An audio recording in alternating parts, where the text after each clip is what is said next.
Hey folks, my name is Parm Chohan. I am a proud graduate of the MCM program offered by McMaster University. I'm joined by my good buddy Rashpal.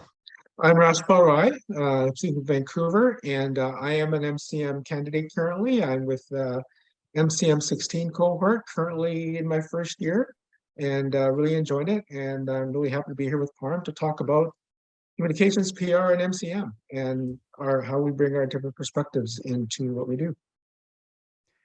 So today, Rashpal and I are going to interview each other. Exciting.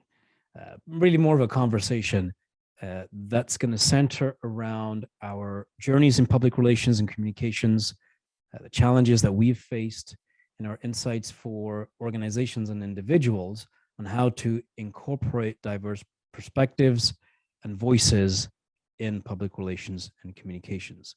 To kick things off, Rashpal, do you want to give folks a bit of an idea of where you've been, what you've seen, what you've experienced, what your background is a little bit? Sure. I'm a bit of an outlier. I'm one of the very few people who've done a bachelor's degree in public relations. I did that in Canada. I was born and raised in Canada. I did my degree from Mount St. Vincent University in Halifax, Nova Scotia. And from there, I came back to Vancouver, Victoria, where I'm originally from, to look for work. I worked in the area for a number of years. I worked for a couple of private colleges. Then I worked for over 15 years with a company called EnviroTest Canada. We provided, delivered some community or municipal emissions programs for our local government here. And I worked in the communications and PR angle for a number of years.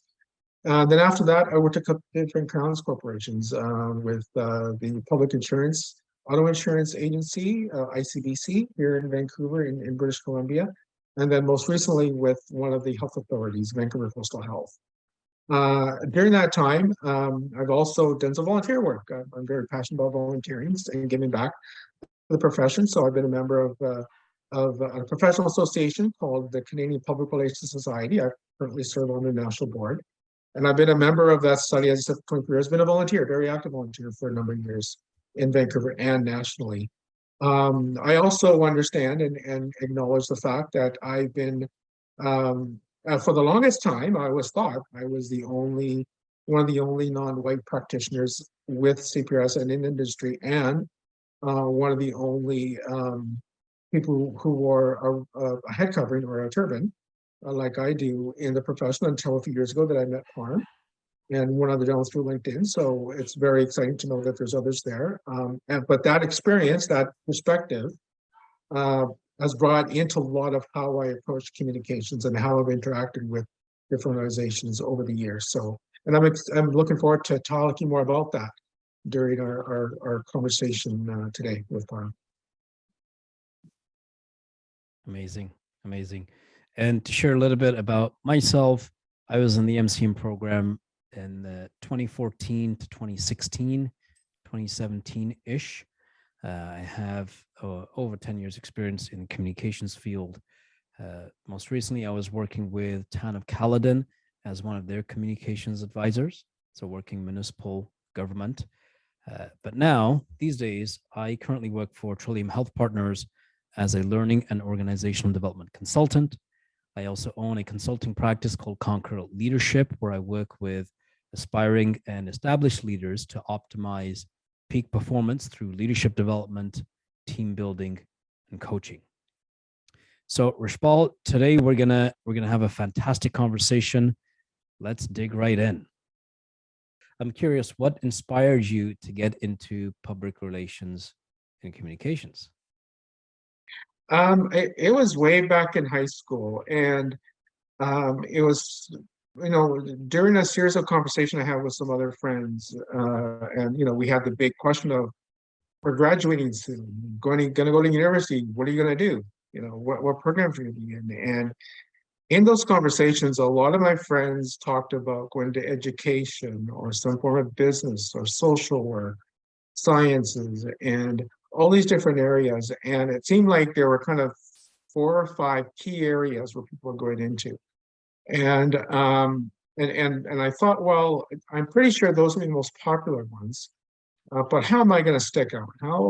What can I do that would be of interest? And really, none of that really interested me at all. So I was like, well, what do I want to do? There's nothing I'm really passionate about, in those kind of choices that others are making. And I have been always been the type to kind of go on my way and see, okay, what do I really want to do? And I had one of my friends mentioned, hey, Rashpal, you'd be great in public relations. Uh, Neither of us knew what public relations was. And all we knew is that in school, what we did was, well, public relations was you put up posters and promote different events that we were doing. And I was really the person who was, I was our school president. I was very involved in different aspects of our community, our schools.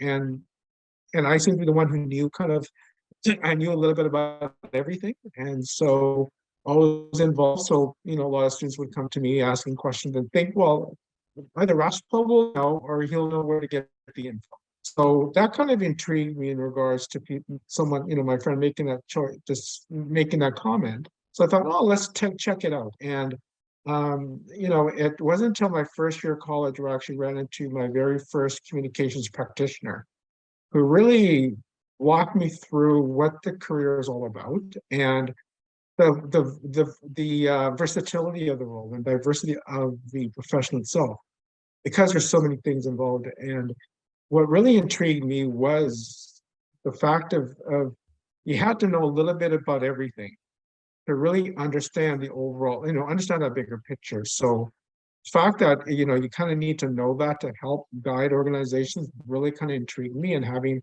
involved at a more kind of corporate level. So for me, that was really interesting. So when I went into and as I progressed and went and did the program, there was some areas where I was really lacking in. I mean, writing was a very big piece, which I wasn't great in, but that program really helped, hone my writing skills, and really got me to the point where I could be a very good writer in my professions. And during the course of my first few years, especially when I landed the role, with this private company in Canada, that's really where I had the opportunity to really grow and really try different things, and kind of start from the ground up, the foundation, and move up. So for me, it was just every time I learned a new skill, a whole bunch of new opportunities of learning opened up for me. So for me, that kind of helped me get to where really I want to be today. And it is very different. I think, Parm, I could, we can probably both attest to the fact that communications PR is probably not the top of the mind with families from our background. They don't see the value there, or really don't understand. So they have their own kind of areas where they think we should be. So for me, my parents were the same way. But I really felt, this is something I really want to do. And I want to do something that I really enjoy and passionate about. So for me, this was it. So that's what kind of got me into the career and kept me in for so many years. With that now, I actually want to ask you the same question, Parm. From your history and background, what inspired you to get into the profession? Mhm. So I graduated with a business degree and an HR certificate from York University. After that, I fell into a lot of roles that were related to PR and comms. I didn't realize that's what it was.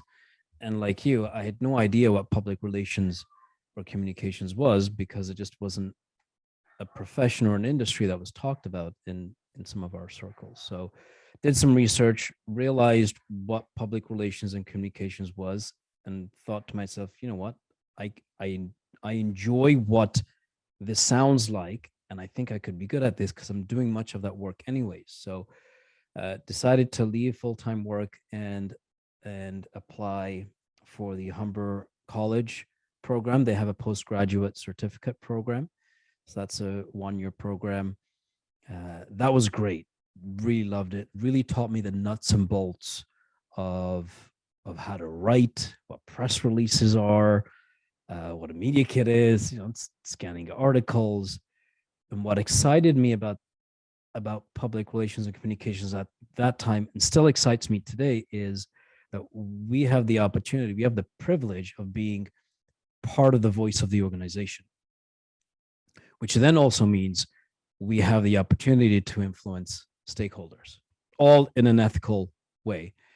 But that was very inspiring to me, and really helped me further decide that, okay, this is the space that I want to play in. This is the space I want to get good at. This is the space I want to be professional in, and hopefully grow my leadership within the space too. So it was an interesting journey. Now, I'm curious though, how have you further developed your communication skills to help you get a seat at the decision making table? Because that's always a big conversation for us within the communication space, is how do we get a seat at the table? So how have you been able to navigate that dynamic and that relationship? Um, for me, I was very fortunate that in one of my first roles where I was developing into professional, I had a very supportive manager who was kind of in the same boat. He was really working towards in kind of getting that seat at the decision making table for our communications team, and we were really at that time a team of two.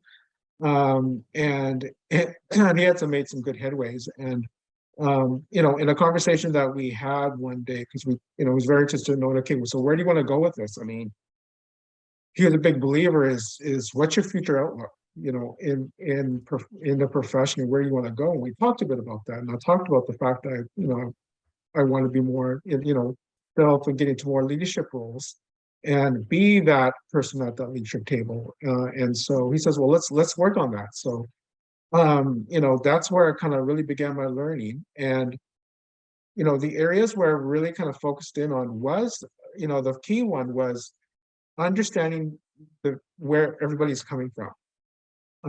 And really getting a sense of what really keeps them up at night. Why is it when they look at the finances of the organization, why are they so worried about it? And what causes them to make certain decisions on that?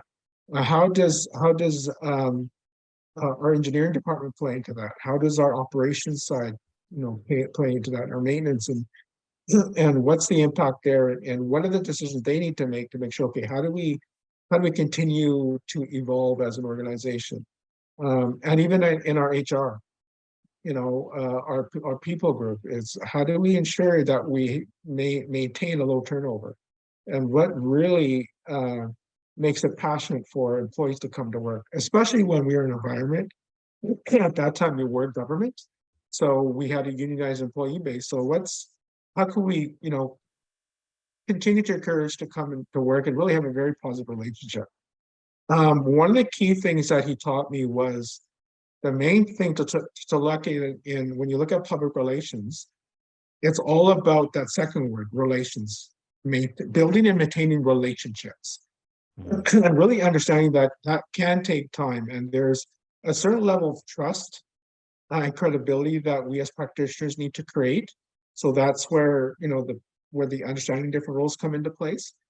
One of the things that I had done is, I actually taken on, I wanted to take this very seriously. So I went to Simon Fraser University here in Vancouver, and I went through the continuing ed program and did a certificate in business management. And that really gave me the 101. So it was kind of like, we'll talk about, I think we're going to talk about the MCM program later on, but it's looking at what we do in the MCM now, and basically gives us the ground roots. So really have an understanding of, excuse me, organizational behavior, and understanding financial and the balance sheet, understanding HR, and understanding strategy, and how it all comes together, and writing. So by doing that, I think I kind of started to gain that understanding from the ground up. And then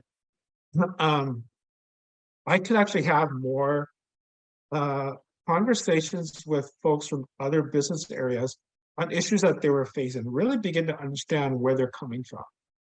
And gaining perspectives there, and just listening first and trying to understand what their concerns were and what kind of outlook they had. What was their business goals of what they wanted to accomplish and how they wanted to accomplish them. Then I actually was able to say, okay, well, I get it. And then I was actually interjecting and have more kind of reasoned responses in regards to how I could support them, not from the communication side, but also understand and come from, okay, here's some business kind of related issues have you thought about? And so we were able to work things out and then slowly build that in. And what's that's really done is for me, and I had a specific example with an organization where by doing that, I actually gained a lot of credibility where I had key decision makers coming to me and say, can I run this by you? I have to talk to our executive team, our VPs about this. We need to make a major decision. I'm about to present this. Can I run this by you? Because we had worked on similar things. So be able to sit there and work with you through, okay, what's your story? What you're trying to say? How is this resonating or could this resonate? What are the key aspects that you want to focus in on and maybe how to fine tune things a little bit. So with that, it's really got to part of that group and that understanding.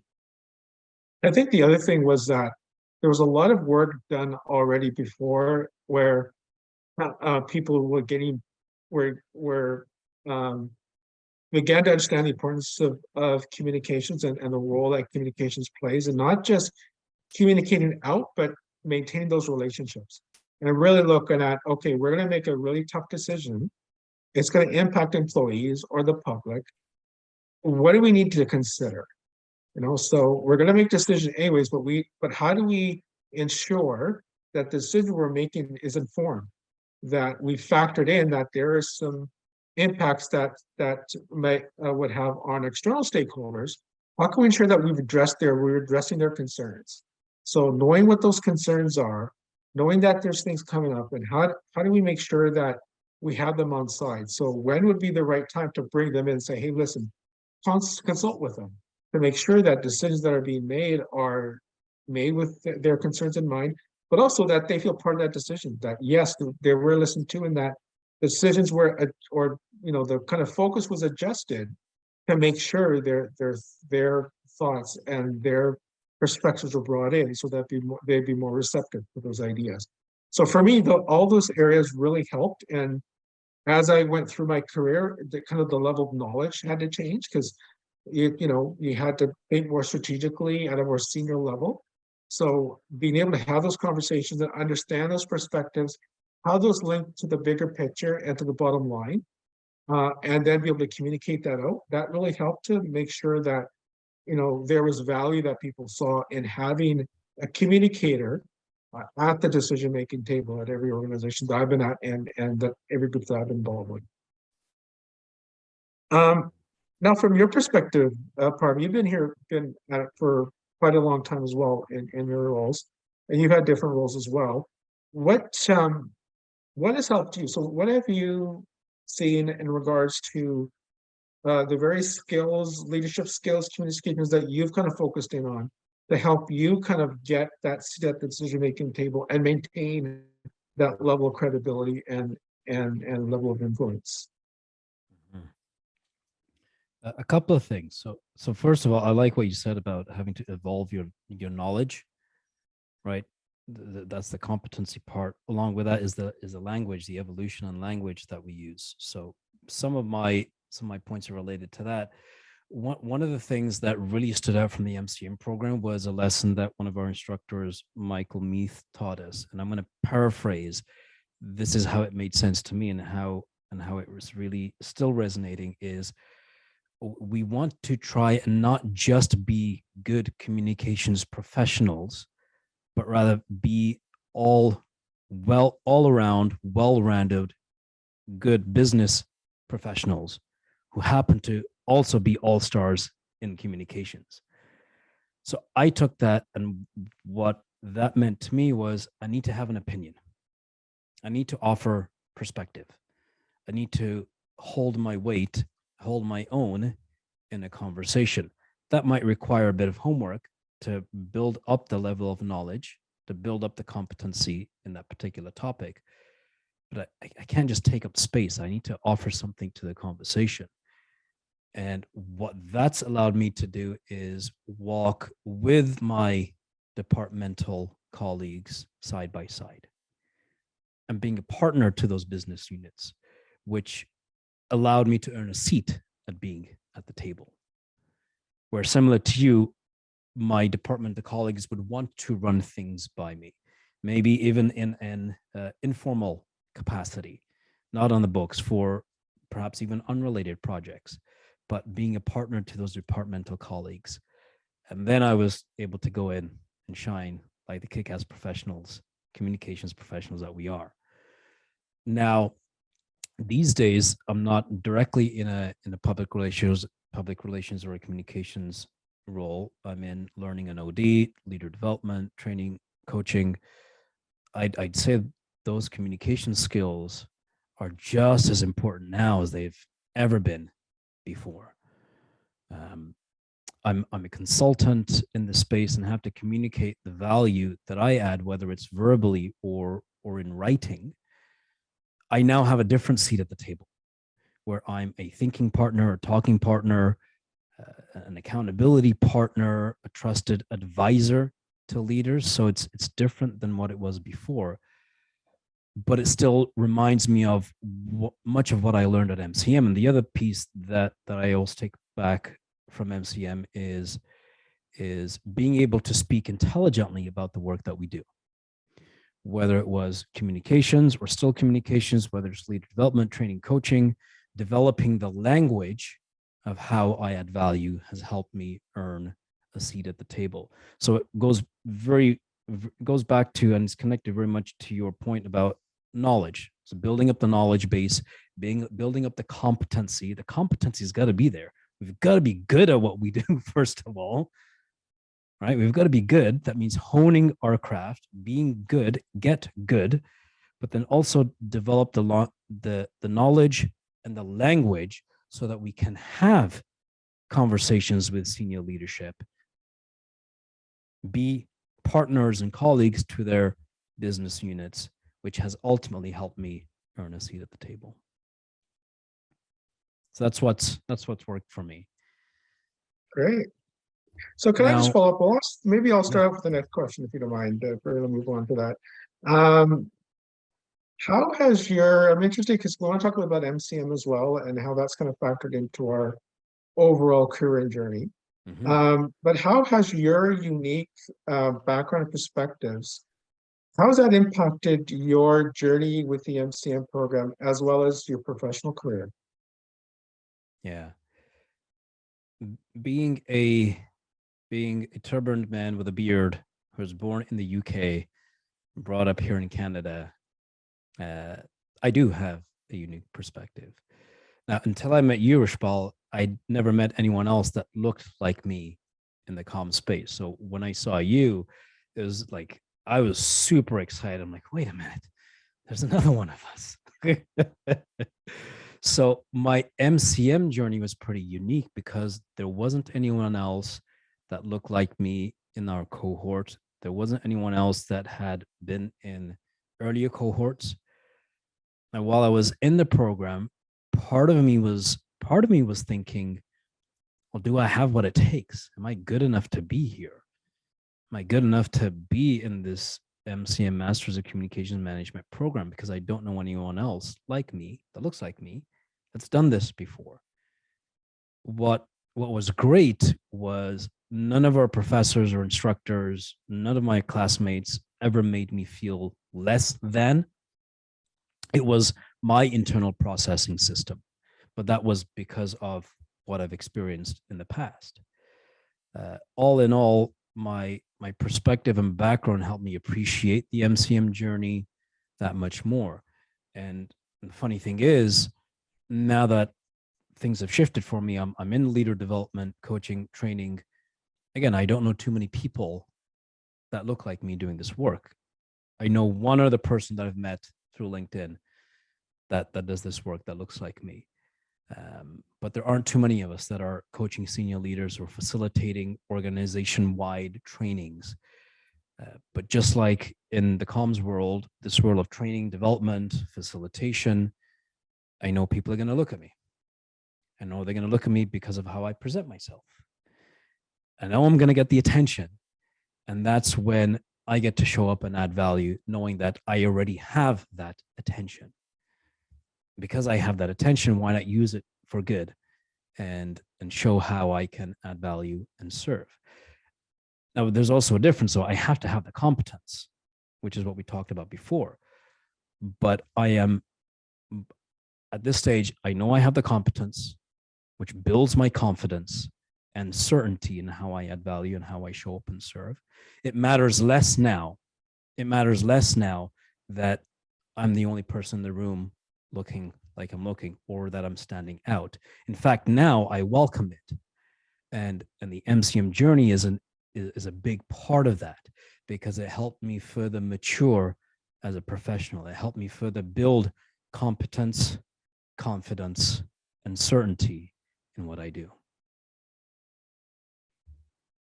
So, curious with you as well, Rashpal, what, with your unique background and perspectives, everything that you've learned throughout your experience, how's that impacted your MCM journey and your professional career from where you started to where you're at now? I think, there's probably much similarities with you, being that I'm a turban man, um, and having that different experience. As I said, I was born and raised in Canada, and I've always dealt with the stereotype of how I look and how I present myself. And I've always said that I've walked into hundreds of rooms, and I've literally been the only one there. I've been the only turban Sikh there. I've been the only non-white person there sometimes. And it all started back way beyond communications, way past even when I was in high school. And even in elementary school here in Victoria, I was only one of two turban kids in the entire city. And so for me, I'm used to kind of sticking out. And knowing that, very early on, I realized that sticking out, there was some positive, but also there was some, you know, um, there are some negatives on that too, that, I had to deal with. So for me, it was understanding that I'm going to be going to a different world, and somehow I had to make it work. I've always told that you can't live in two cultures, and that PR communication was for the mainstream culture. Something I didn't belong to because I didn't look like them. And I always felt that there's got to be a way. There's got to be a way. So, when I went into my bachelor's program at the Mount, I was the only non-white person in that university or in that program, in my year and the 2 years before me, 2 years after me. So I stuck out already. Even when after graduating, and started working, every role that I played in, I was literally the only person there. Even within CPRS, I was the only non-white person there in some of those areas, or one of very few. So for me, I was used to it, and I knew that I would draw a lot of wanted and unwanted attention. But for me, it was, I felt that, and I think a lot of people talk about imposter syndrome. I had a different perspective on it, and it was more of, I didn't question myself as, do I deserve to be here? I was more like, I deserve to be here. I don't see anyone else that looks like me that I can emulate, or that I can say, here's a role model to all the naysayers. So I just decided that I might as well be my own role model and just do it.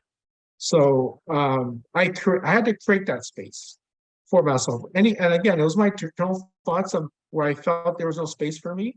I had to create that. And in some ways, I'm still doing that now. It's because I do see some areas still in public relations and communications, being that, being a turban Sikh, and just being someone who there's very, very small number of people who wear any type of religious head covering, or any type of head covering, that are in communications and PR in all of Canada.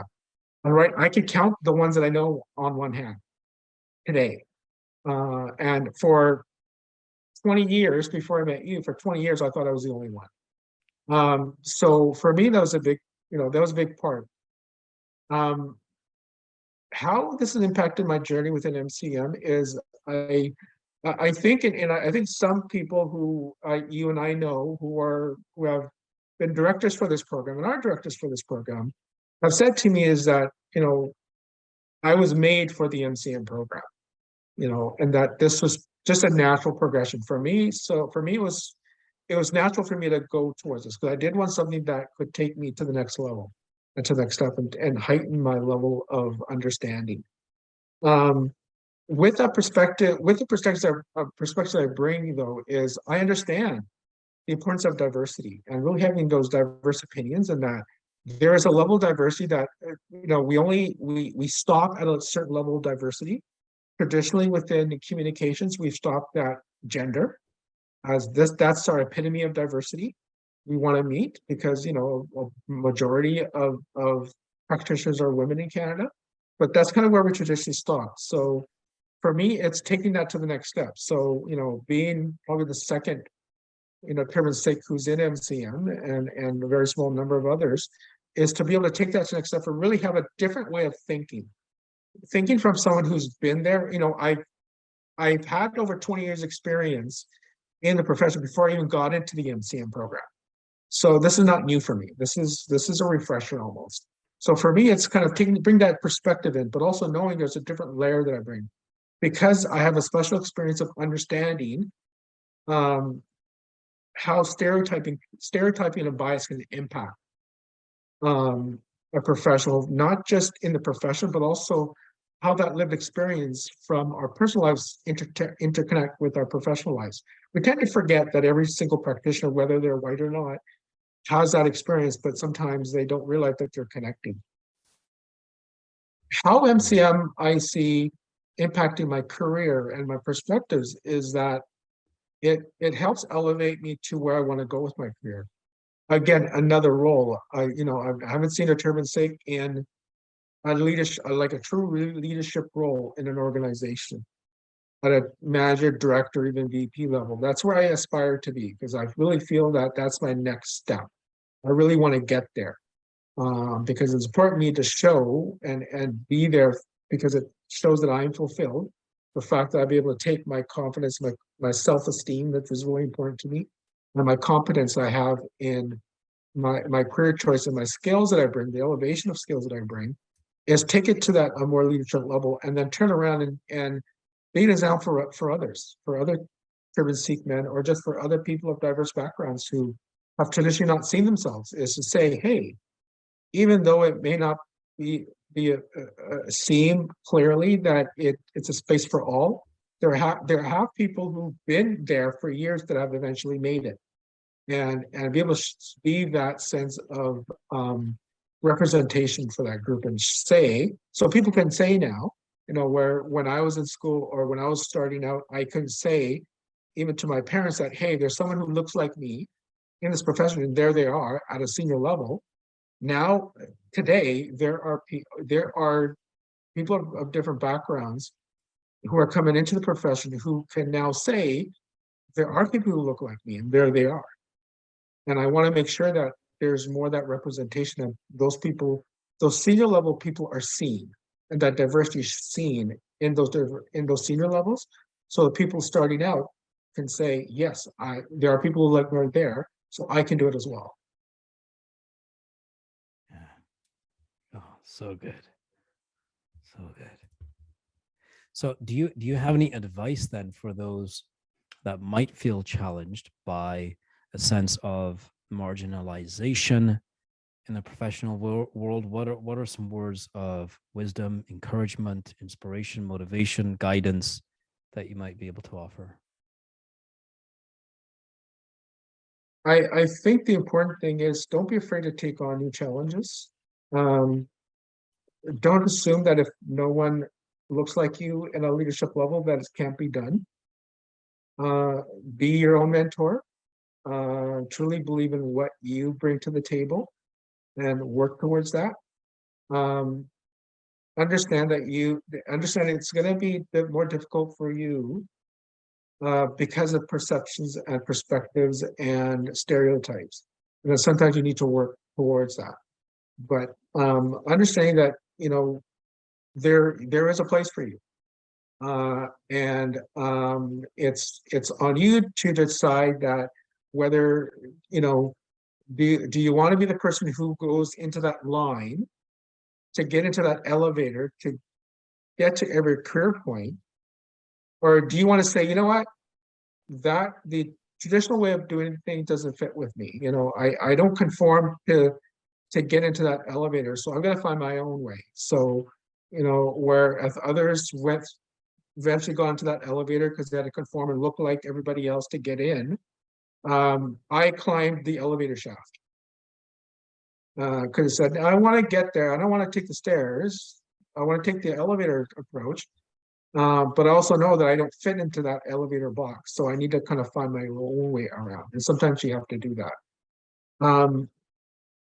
Also understanding that your perspectives, your diverse perspectives does bring value because you represent a different way of thinking. And it's not just the thinking of a particular group or your particular group that you represent, but it's more also on the fact that you have a different way of looking at things.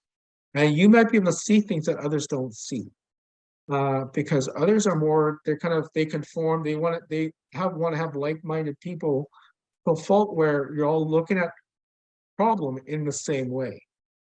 Understand that you bring a different perspective because there's other things you factor in your life that you've had to factor in to get to where you are today. And just the fact that you've had to look at different factors, it helps you to understand, okay, there's other things we need to consider.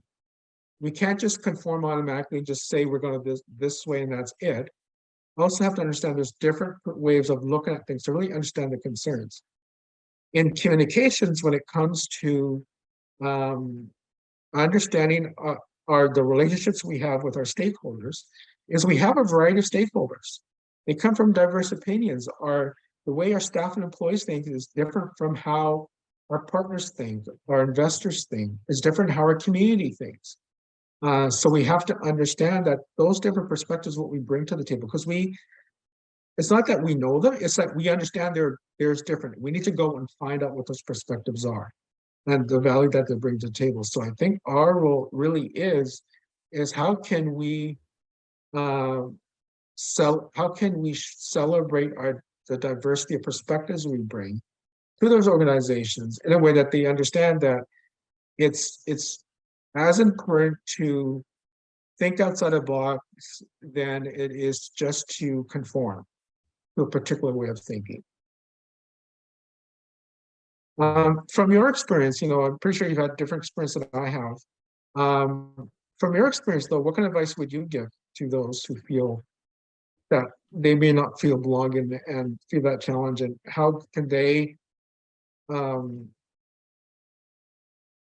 kind of become part and feel as though that there's a sense of belonging created for them, that they can be part of the profession? Mm-hmm. Might be difficult, might be heavy, might be a long, challenging journey. But focus on what it is that you can control, which is your work ethic, which also equals competency. Get good, get real good, get so damn good to the point where your success is undeniable. And then as we move up in our roles, in our positions, our titles, into positions of leadership and influence, let's then try to make the change from the inside and start and pull others up and create ways for others that are hopefully less challenging, less overwhelming, less intimidating. This is how we restore community identity, and this is how we change the world. By sometimes taking a slightly unique and different road, similar to your elevator shaft example, which I love, by the way, and then creating space from the inside and making a change from the inside. So for me, it's really just been building the level of competence, getting good, refining those skills, refining the language and how I talk about the work that I do, to the point where I can hold conversations with senior leaders just as I would with any other person. So get good, get real good, to the point where you can then start lifting and pulling other people up to the top. So as we start rounding this off, Rashpal, how can organizations do a better job of elevating diverse voices, diverse perspectives and opinions, diverse people? What do organizations need to do? A couple of things. One is actually something you brought up a couple of years ago during a conversation that we were both involved in prior to the anti-racism summit that the MCM alumni had. Because you talked about the importance of, in order to serve the community, you have to hire the community. I'd like to take it a step further and to say that we more important is not just looking at what we communicate and how we communicate. So what we communicate, who we're communicating to, the diverse communities we're communicating to, but also who's doing the communicating. We have to understand that even within those in our communications areas, we have to make sure that our communications team that is diverse and reflects the community that we're communicating. And I'm a believer that we need to go beyond than just the team that's doing it, but also even at the communication level, at the senior level, that there has to be representation throughout the organization and throughout the communications team. So even at the senior level of that communications team, important to have that diversity there. As you know, especially if and I truly believe that the people are there. Those people with diverse backgrounds are there. Our Rolodex is just very limited, and it's very white. So we need to expand that a bit. And they're out there. So it's just a matter of us actually taking our blinders off and looking, because we're there. The other aspect I wanted to talk about is when organizations are looking at diverse teams, there's one very important point to make, is that looking to create a more diverse team doesn't mean that you sacrifice knowledge, skills, and abilities. It doesn't mean that you all of a sudden have to lower your expectations on the type of people you want because you want to be more diverse. But you need to understand that, am I actually having am I putting blinders on, making assumptions on who is diverse and who isn't, and bringing that to the table and understanding it. So for that piece, it's important for organizations to have the appropriate approach to be truly honest, and if that is what they feel, is ask them, well, why do we feel this way, and is this accurate, and do we need to change our mindset? We need to be create more awareness to build that mindset, because while you're trying to intentionally be more diverse, you're unintentionally using stigma and stereotypes to devalue the importance of diversity by doing that, because you're no longer looking, you're looking for that check mark to fill that quota without really looking at, hey, these are really valuable people that we're bringing in. That's all you're seeing them as. You're not seeing them as true professionals who just happen to come from diverse backgrounds. So I think those are the two places to start. The third piece I want to mention is understand that they may have gone through this interview process with you to get the job. They're now, and they've gotten the job. They're walking into the room now, a room that you know very well because you've been there before. They don't. So for them, the real interview starts the moment they walk into that room and start their job, because they're now assessing, or Mr. XYZ organization, are you actually practicing what you're preaching? You said you're this, are you really?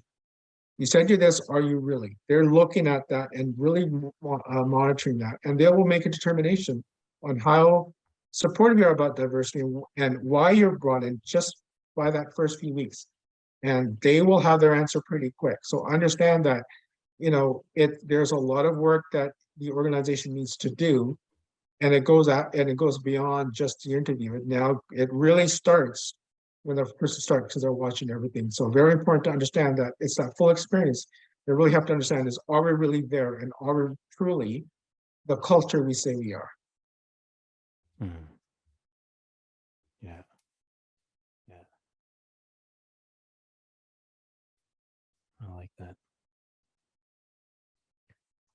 creating the space, not just for them to get into the organization, but to actually be successful once they're in.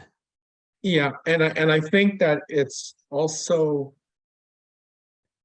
creating the space for the organization to say we are true believers of diversity and having diverse groups, and we are very supportive, and this is how we're doing this.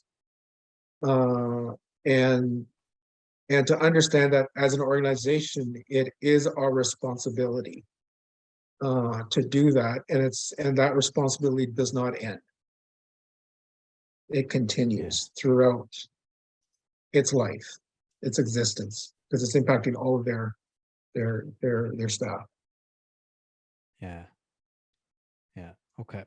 So then to add to that, I'd also bring in the notion of those that are hiring, those senior leaders, the organization, those with influence and leadership within an organization also need to be mindful of their unconscious bias, which is ingrained in them for a very long time. So being mindful, being aware of your unconscious bias, when it's showing up, what do you need to then reflect and correct when it does show up? And then ultimately being able to hire and promote more diverse people to correct a system that's been broken since the beginning. And not only is it the right thing to do from a humanistic perspective, but it also makes business sense. Hiring and promoting diverse people allows you to then to tap into the vast experience and diversity of thought that they likely have. And to your point, what I had mentioned in the past is to serve the market, you have to hire the market. Otherwise, how else are you going to know what the market wants? And there's been lots of talk, lots of campaigns, lots of things placed on home pages of websites. It's time to hire and promote diverse people, because your business will be left behind if you don't, from a bottom line perspective and from a corporate reputation perspective. Both which are difficult to bounce back from. So hire and promote diverse people, create inclusive work environments, manage and check your unconscious biases. Let's do the actual work. So Rashpal, this has been a blast. This has been a blast catching up and talking through everything that we've discussed today. Looking forward to doing this with you again sometime soon, and wishing you all the best as you continue to kick ass in your MCM journey. Yes, thank you, Parm, and great to sit here and chat with you, and finally actually talk about Tom's with someone who looks like me, and after so many years, but also just to really talk about just where we have been, where we are now, but where the profession needs to go from a different perspective, and kind of seeing that ongoing development of the profession and having a role to play in that. It's really encouraging. So I was glad to do this, and I too, look forward to working with you on some joint stuff. I really enjoyed this. I appreciate it, brother. Thank you very much. We'll chat soon. Okay.